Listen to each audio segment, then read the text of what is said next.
Si je te dis budget, je suis bien conscient que c'est pas un mot qui te donne autant de frissons que quand le beau Samuel Alexandre te fait les yeux doux. Mais faire un budget, c'est-à-dire bien s'occuper de son argent, et donc s'enrichir, c'est quand même assez brillant.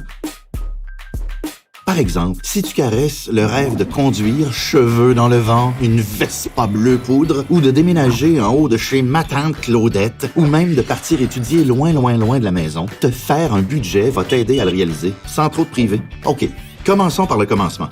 Un budget, c'est quoi au juste?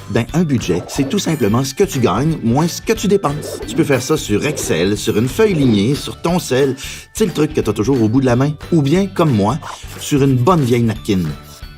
Maintenant, pourquoi faire un budget? Parce que sans budget, tu ne peux pas contrôler tes revenus et tes dépenses. Tu sais, quand ta paye est partie en fumée et que tu ne te rappelles plus comment c'est arrivé ou pourquoi c'est arrivé si vite, c'est ça que je veux dire. Parce que c'est l'outil par excellence pour atteindre tes objectifs. Parce que ça aide à éviter de t'endetter et de commencer ta vie d'adulte en devant plein d'argent.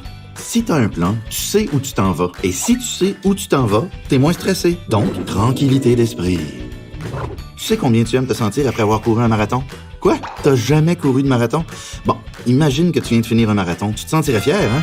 Bref, après avoir fait un budget, on se sent fier. Comment on fait ça, un budget dans la vraie vie? Trop facile. Commence par écrire tout ce que tu gagnes, genre ton salaire, tes allocations, tes pourboires. Ensuite, tu écris tout ce que tu dépenses durant un mois. Ça risque d'être plus long. Les dépenses, on les classe en 3 catégories. Si tu me les nommes, tu gagnes mon respect infini, et ce, dans tout l'univers, pour le reste des temps. OK, c'est correct. Voici les 3 catégories.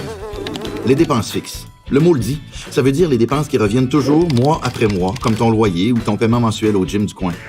T'as ensuite les dépenses variables. Le mot le dit, ça veut dire les dépenses qui changent d'un mois à l'autre, comme le prix de ton épicerie ou tes sorties. Et pour finir, il y a les dépenses occasionnelles. Tu me vois venir? Ça, ce sont les dépenses que tu fais de temps en temps ou rarement, comme l'achat de faits scolaires ou la perceuse que tu as achetée à ton père pour sa fête.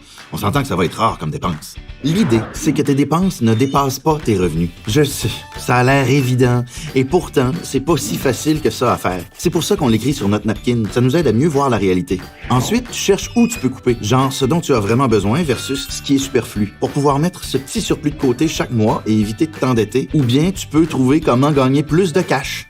En terminant, maintenant qu'on se connaît bien, je vais te donner mon truc bref. Garde ton budget simple et facile à suivre. Mets ton objectif tout en haut de ton super budget pour le voir souvent et te motiver. Prêt à commencer? Pour créer ton premier budget, ou ton deuxième, ou ton troisième, fais comme moi et visite tesaffaires.com, le site de l'Autorité des marchés financiers.